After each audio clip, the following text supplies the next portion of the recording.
Yes, well, we do have an unfolding situation here. We're seeing a 1 in 500-year event, which is impacting Ballina and its residents. But what we also are seeing an amazing effort from our local SES volunteers. They're doing a sterling job with the limited resources that they have, conducting rescues, particularly in those low-lying areas of South Ballina and, of course, around Pimlico, Wardell area. What we're asking people, though, is to please ring them on 132500 if they are in a situation where they need to be rescued. Do not enter the flood waters. We don't want people putting their safety at risk. Take their medications with them and important documents and just wait to be rescued. Okay. Ballina is certainly not impacted like a lot of our northern neighbours. Our water is creeping in slowly.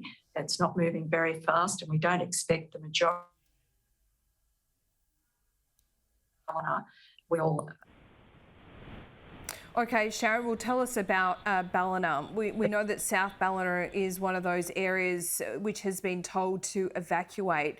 Where are the biggest concerns for you at the moment? West Ballina, well, obviously the low-lying areas of South Ballina, Wardell, Pimlico, those rural areas, but also in and around Ballina, our streets are flooding, our drainage and sewage systems are backing up. We're asking people not to or try and limit their use of water, showers, washing machines and things, toilet flushing and things like that. There's not much we can do about it at the moment. We've got limited resources to do that. A lot of our staff are isolated themselves, so we're operating on skeleton staff as well, because a lot of them have lost homes in the Lismore area as well. Okay, so Sharon, just explain the conservation of water and why you're asking people to do that. Is it because water treatment plants are quite simply under the pump, staff are isolated, looking after their own homes, and therefore water is still a precious resource? That's exactly right. The pumps are in overload. We have got staff that just can't get here because they're isolated, not so much looking after their own homes. They just can't get here because we're cut off. And that's what we're seeing. So we're just asking people not to panic, to follow the evacuation orders, get to an evacuation centre, and we're bringing more online all the time. Community are banding together and doing an extraordinary job of supporting one another.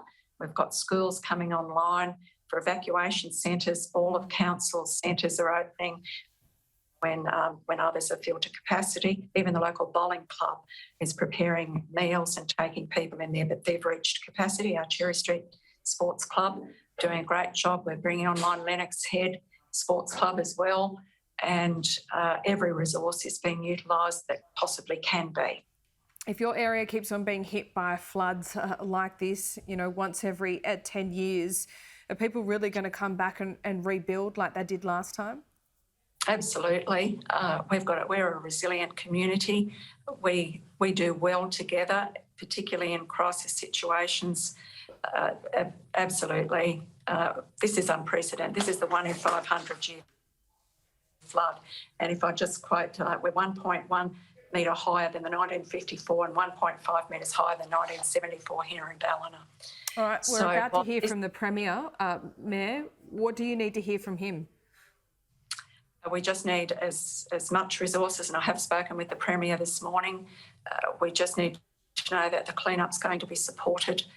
Councils don't have the resources to pay for big clean-ups. We need a new SES building as well, which I also mentioned to the Premier.